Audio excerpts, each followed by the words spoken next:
ನಮಸ್ತೆ ಸ್ನೇಹಿತರೆ, ನಾನು ಹರಿನಾಥ್ ರೆಡ್ಡಿ ಕಡೇಹಳ್ಳಿ KRS ಪಕ್ಷದ ತಾಲೂಕು ಅಧ್ಯಕ್ಷ ಗುಡಿಬಂಡೆ. ಇವತ್ತು ವಿಚಾರ ಏನಪ್ಪ ಅಂತಂದರೆ, ಒಂದು ಆಹಾರ ಶೇಖರಣೆ ಬಗ್ಗೆ ಒಂದು ಸಣ್ಣ ಸ್ಟೋರಿ ನಿಮ್ಮ ಮುಂದೆ ನಾನು ಹೇಳ್ತಾ ಇದ್ದೀನಿ. ಉದಾಹರಣೆ, ನಮ್ಮ ನಿರ್ಧಾರಗಳು ಯಾವ ರೀತಿ ಇರಬೇಕು, ನಮ್ಮ ಆಲೋಚನೆಗಳು ಯಾವ ರೀತಿ ಇರಬೇಕು ಅಂತ ಒಂದು ನಿಟ್ಟಿನಲ್ಲಿ ಒಂದು ಸಣ್ಣ ಉದಾಹರಣೆ ನಿಮ್ಮ ಮುಂದೆ ತರ್ತಾ ಇದ್ದೀನಿ. ಏನಪ್ಪ ಅಂತಂದರೆ, ಊರಿನ ಜನ ಎಲ್ಲ ಸೇರ್ಕೊಂಡ್ಬಿಟ್ಟು ತಾವು ಏನು ಬೆಳೆದಿರ್ತಾರೋ ಆ ಆಹಾರವನ್ನು ಒಂದು ಗೋಡನಲ್ಲಿ ಶೇಖರಣೆ ಮಾಡುವ ನಿಟ್ಟಿನಲ್ಲಿ ಊರಿನಲ್ಲಿ ಒಂದು ಶಿಥಿಲ ವ್ಯವಸ್ಥೆಯಲ್ಲಿರ್ತಕ್ಕಂಥ ಒಂದು ಗೋಡನ್ನಲ್ಲಿ ಅವ್ರು ಏನು ಬೆಳೆದಿರ್ತಾರೋ ಆಹಾರವನ್ನೆಲ್ಲ ಹೋಗಿ ಶೇಖರಣೆ ಮಾಡ್ತಾರೆ. ಇದಾದ ಕೆಲವು ದಿನಗಳಲ್ಲಿ ಅಲ್ಲಿ ಏನು ಗೋಡನ್ ಇರುತ್ತೆ, ಸ್ವಚ್ಛತೆ ಇಲ್ಲದೆ ಇರತಕ್ಕಂಥ ಕಾರಣದಿಂದ ಸುತ್ತಮುತ್ತಲಿನ ಆ ಪ್ರದೇಶ ಏನಿರುತ್ತೆ ಎಲ್ಲ ಹುಲ್ಲು, ಗಿಡಗಳು, ಬೇಲಿ, ಈ ಥರ ಕಸ ಕಡ್ಡಿ ಎಲ್ಲ ಅದರ ತುಂಬೋಗಿರುತ್ತೆ. ಮತ್ತು ಮೇಲ್ಛಾವಣಿ ಕೂಡ, ಗೋಡನ್ನ ಮೇಲ್ಛಾವಣಿ ಕೂಡ ಸರಿಯಾಗಿಲ್ಲದೆ ಇರದ ಕಾರಣ ಮಳೆ ಬರುವ ಸಮಯದಲ್ಲೆಲ್ಲ ನೆಂದು ನೀರು ಒಳಗಡೆ ಬರ್ತಾ ಇರುತ್ತೆ. ಅಂಥ ಒಂದು ಗೋಡನ್ನಲ್ಲಿ ಇವರ ಆಹಾರ, ಆ ರೈತರ ಆಹಾರ, ಆ ಊರಿನ ಜನಗಳೆಲ್ಲ ಆಹಾರ ಧಾನ್ಯಗಳೆಲ್ಲ ಇಟ್ಟಿರ್ತಾರೆ.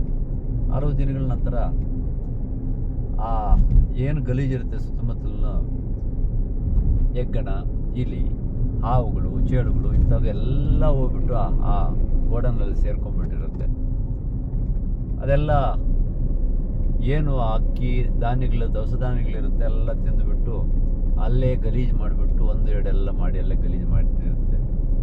ಕೆಲವು ದಿನ ಆದಮೇಲೆ ಆ ಆಹಾರ ಏನು ಮನೆಗೆ ಬಳಸ್ಕೋಬೇಕು, ತಗೊಬೇಕು ಅಂತ ಊರಿನ ಜನ ಎಲ್ಲ ಬಿಟ್ಟು ಆ ಗೋಡನ್ ತೆಗೆದುಬಿಟ್ಟು ನೋಡಿದಾಗ ಆ ಗೋಡನಲ್ಲಿ ಸುಮಾರು ಆಹಾರ ಎಲ್ಲ ಗಲೀಜಾಗ್ಬಿಟ್ಟು ಅದರಲ್ಲೇ 1-2 ಮಾಡಿಬಿಟ್ಟು ಹೆಗ್ಗಣ, ಇಲಿ ಇಂಥವೆಲ್ಲ ಸೇರ್ಕೊಂಡ್ಬಿಟ್ಟು ಗಲೀಜಾಗಿಬಿಟ್ಟಿರುತ್ತೆ. ಅಷ್ಟು ವರ್ಷದಿಂದ ಅದನ್ನು ಉಪಯೋಗ ಮಾಡ್ಕೊಬೇಕು ಅಂತ ನಿಟ್ಟಿನಲ್ಲಿ ಅವ್ರು ಗೋಡನಲ್ಲಿ ಇಟ್ಟರೆ ಎಲ್ಲ ಶಿಥಿಲ ವ್ಯವಸ್ಥೆಯಲ್ಲಿರ್ತಕ್ಕಂಥ ಗೋಡನಲ್ಲಿ ಇಟ್ಟ ಕಾರಣದಿಂದ ಅದು ಆಹಾರ ಬಾಯಿಗೆ ಸೇರಬೇಕಾಗಿರ್ತಕ್ಕಂಥ ಆಹಾರ ಮಣ್ಪಾಲಾಗಿರುತ್ತೆ.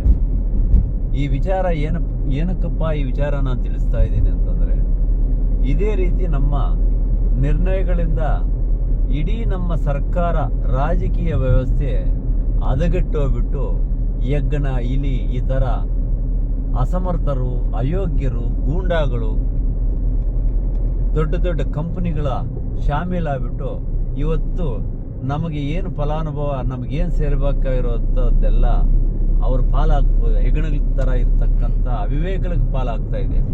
ಇದಕ್ಕೆ ಮೂಲ ಕಾರಣ ಏನಪ್ಪ ಅಂತಂದರೆ, ನಾವು ಏನು ನಿರ್ಣಯ ತಗೊಂಡು ಪ್ರಜಾಪ್ರಭುತ್ವದಲ್ಲಿ ಆಯ್ಕೆ ಮಾಡತಕ್ಕಂಥ ಒಂದು ನಿಟ್ಟಿನಲ್ಲಿ ಒಳ್ಳೆಯ ಆಲೋಚನೆಗಳು ನಾವು ಆವತ್ತು ತೆಗೆದುಕೊಳ್ಳದೇ ಇರತಕ್ಕಂಥ ಪರಿಸ್ಥಿತಿಯಿಂದ ಇವತ್ತು ನಮ್ಮ ದೇಶದ ಪರಿಸ್ಥಿತಿ ಈ ರೀತಿ ಆಗೋಗ್ತಾ ಇದೆ. ಎಷ್ಟೋ ಅನುದಾನಗಳು ಸರ್ಕಾರದಿಂದ ನಾವೇನು ವರ್ಷನೂ ಏನು ನಾವು ಜನಗಳು ಸರ್ಕಾರಕ್ಕೆ ಏನು ತೆರಿಗೆ ಕಟ್ತಾ ಇದ್ದೀವಿ, ಈ ವಿಚಾರದಲ್ಲಿ ಅನೇಕ ಅನುದಾನಗಳು ನಮ್ಗೆ ಬರ್ತಾ ಇದೆ.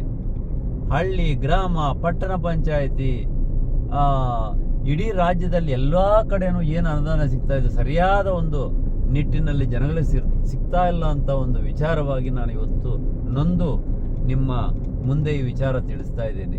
ದಯವಿಟ್ಟು ಮುಂದಿನ ಚುನಾವಣೆಗಳಲ್ಲಿ ಆಯ್ಕೆ ಮಾಡುವಂಥ ವಿಧಾನಗಳು ನಾವು ತುಂಬ ಚೇಂಜ್ ಮಾಡ್ಕೊಬೇಕು. ನಾವು ಕೂಡ ಸರಿ ಹಣ ತಗೊಂಡೆ, ಹೆಂಡ ತಗೊಂಡೆ, ಯಾವುದೇ ಒಂದು ಆಸೆಗಳಿಗೆ ನಾವು ಬಗ್ಗದೆ ನಮ್ಮ ಮನೆಯಲ್ಲೂ ನಾವು ಸಂಪಾದನೆ ಮಾಡ್ತೀವಿ, ಅವ್ರು ಕೊಡೋ ಬಿಟ್ಟಿ ಎಂಜಿಲು ಕಾಸು 2,000ಕ್ಕೋಸ್ಕರ ದಿನಕ್ಕೆ ಒಬ್ಬ ತಲೆ ಮೇಲೆ ಒಂದು 5 ರೂಪಾಯಿ 40 ಪೈಸೆ ಮಾತ್ರ ಬೀಳುತ್ತೆ. ಅವತ್ತೇನು ನಿಮ್ಗೆ ಕೊಟ್ಟಿರ್ತಾರೆ, ಎಂಡಾಗಲಿ ಕಾಸಾಗಲಿ ಏನೋ ಕೊಟ್ಟಿರ್ತಾರೆ, ಎಲ್ಲರೂ ತಗೊಂಡಿರ್ತಾರೆ ಅಂತಲ್ಲ. ದಯವಿಟ್ಟು ತಿಳ್ಕೊಬೇಕು, ನಮ್ಮ ಮನೆಯಲ್ಲೂ ಓದಿಕೊಂಡಿರ್ತಕ್ಕಂಥ ವಿದ್ಯಾವಂತರು, ಸಾಮರ್ಥ್ಯ ಇರ್ತಕ್ಕಂಥ, ಒಳ್ಳೆ ಪ್ರಾಮಾಣಿಕತೆ ಇರ್ತಕ್ಕಂಥ ಜನಗಳು, ಯುವಕರು ತುಂಬ ಜನ ಇದ್ದಾರೆ. ಇವ್ರಿಗೆಲ್ಲ ಅವಕಾಶ ಕೊಟ್ಟು ಬನ್ನಿ, ದಯವಿಟ್ಟು ನೀವೆಲ್ಲ ಮುಂದೆ ಬನ್ನಿ.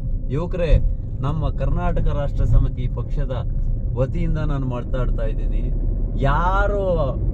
ಯಾರಪ್ಪನ ಆಸ್ತಿನೂ ಅಲ್ಲ ರಾಜಕೀಯ.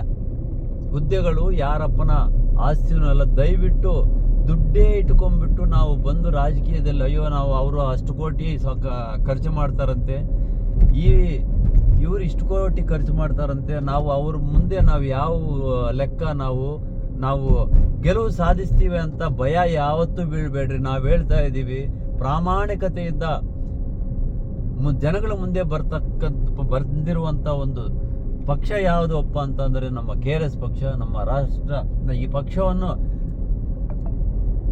ಮಾಡಿರ್ತಕ್ಕಂಥ ನಮ್ಮ ಗೌರವಾಧ್ಯಕ್ಷರಾದಂಥ ರವಿಕೃಷ್ಣಾರೆಡ್ಡಿ ನಿಮ್ಮ ಬೆಂಬಲಕ್ಕಿದ್ದಾರೆ. ನಾವೆಲ್ಲ ಕರ್ನಾಟಕದ ಎಲ್ಲ ಸಮಸ್ತ ಸೈನಿಕರು ನಿಮ್ಮ ಜೊತೆ ನಾವಿದ್ದೀವಿ. ನಮ್ಮ ಜೊತೆ ಕೈ ಜೋಡಿಸಿ ನಮ್ಮ ಜೊತೆ ಬನ್ನಿ.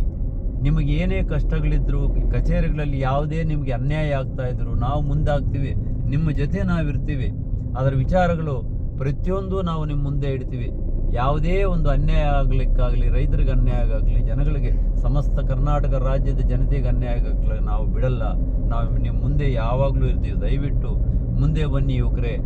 ಅನೇಕ ಜನ ವಿದ್ಯಾವಂತರು ಸಂಸಾರದ ಒಂದು ಭಾರವನ್ನು ತಲೆ ಮೇಲೆ ಹೊತ್ತುಕೊಂಡು, ಕುಟುಂಬದ ಸಮಸ್ಯೆಗಳನ್ನು ತಲೆ ಮೇಲೆ ಹೊತ್ತುಕೊಂಡು ಜೀವನ ಇವಾಗ ಎಷ್ಟೋ ಜನ ಮಾಡ್ತಾ ಇದ್ದಾರೆ. ಅದರಲ್ಲೂ ಎಷ್ಟೋ ಜನ ನಮ್ಮ ಕರ್ನಾಟಕದ ಸೈನಿಕರು ಇದ್ದೀವಿ. ನಾವು ಕೂಡ ನಿಮ್ಮಂಗೆ ನಾವು ಜೀವನ ಮಾಡಿಕೊಂಡು, ಕೂಲಿ ಮಾಡಿಕೊಂಡು, ಸಂಸಾರಗಳನ್ನು ನಾವು ಜವಾಬ್ದಾರಿಯನ್ನು ನಾವು ಮುಂದೆ ಇಟ್ಕೊಂಡ್ಬಿಟ್ಟು ಜೀವನವನ್ನು ನಾವು ಸಾಧನೆ ಮಾಡಿಕೊಂಡು ನಡೆಸ್ಕೊಂಡು ಬರ್ತಾ ಇರ್ತೀವಿ. ಅದರಲ್ಲೂ ಒಂದಷ್ಟು ಅವಕಾಶ ನಮಗೆ ನಮ್ಮ ರಾಜ್ಯಾಧ್ಯಕ್ಷರಾದಂಥ ಮತ್ತು ಗೌರವಾಧ್ಯಕ್ಷರು ಆದಂಥ ರವಿಕೃಷ್ಣಾರೆಡ್ಡಿ, ರಾಜ್ಯಾಧ್ಯಕ್ಷರಂತ ದೀಪಕ್ ಸರ್ ಅವರಿದ್ದಾರೆ. ಅವರು ನಮಗೆ ಸಹಾಯನಲ್ಲಿ, ನಮ್ಮ ಬೆಂಬಲಕ್ಕೆ, ನಮ್ಮ ಸಪೋರ್ಟಿಗೆ ನಿಂತುಬಿಟ್ಟು ಅನೇಕ ವಿಚಾರಗಳನ್ನು ನಮಗೆ ಅರಿವು ಮೂಡಿಸ್ತಾ ಇದ್ದಾರೆ, ತಿಳಿಸ್ತಾ ಇದ್ದಾರೆ. ಅನೇಕ ಕಾರ್ಯಕ್ರಮಗಳ ರಾಜ್ಯಾದ್ಯಂತ ಅನೇಕ ಜಿಲ್ಲೆಗಳಲ್ಲಿ, ಪಟ್ಟಣ ಪಂಚಾಯಿತಿಗಳಲ್ಲಿ, ಗ್ರಾಮಗಳಲ್ಲಿ, ಹಳ್ಳಿಗೆ ಹೋಗ್ಬಿಟ್ಟು ಜನರಿಗೆ ಅರಿವು ಮೂಡಿಸ್ತಕ್ಕಂಥ ಅಂಥ ಒಂದು ಕಾರ್ಯಕ್ರಮಗಳು ನಮ್ಮ KRS ಪಕ್ಷದವರು ಮಾಡ್ತಾ ಇದ್ದಾರೆ. ನಾವು ನಿಮ್ಮ ಬೆಂಬಲಕ್ಕೆ ನಾವಿದ್ದೀವಿ. ಯಾವ ಚುನಾವಣೆಗೂ ನೀವು ನಿಲ್ಲಬೇಕಾದ್ರೆ ನೀವು ಪ್ರಾಮಾಣಿಕರಾಗಬೇಕು, ವಿದ್ಯಾವಂತರಾಗಬೇಕು, ಒಳ್ಳೆಯ ಗುಣವಂತರಾಗಬೇಕು. ನಿಮ್ಮ ಜೊತೆ ನಾವಿದ್ದೀವಿ, ನಮ್ಮ ಜೊತೆ ಇರಿ. ನಾವು ಪ್ರತಿಯೊಂದು ಚುನಾವಣೆಯಲ್ಲೂ ಅವಕಾಶಗಳು ನಾವು ನಿಮಗೆ ಮುಂದೆ ಬನ್ನಿ, ನಮ್ಮ ಜೊತೆ ಇರಿ. ಯಾವುದೇ ಒಂದು ಹಣದ ಅವಶ್ಯಕತೆ ಇರಲ್ಲ. ಪ್ರಾಮಾಣಿಕವಾಗಿರುವಂಥ ಒಂದು ರಾಷ್ಟ್ರ ಸಮಿತಿ ಪಕ್ಷ ನಿಮ್ಮ ಜೊತೆ ನಾವಿದ್ದೀವಿ. ದಯವಿಟ್ಟು ನಮ್ಮ ಜೊತೆ ಕೈ ಜೋಡಿಸಿ ಅಂತ ಹೇಳ್ಬಿಟ್ಟು ಆ ವಿಚಾರವಾಗಿ ನಾನೊಂದು ಚಿಕ್ಕ ಸ್ಟೋರಿಯನ್ನು ಇವತ್ತು ನಾನು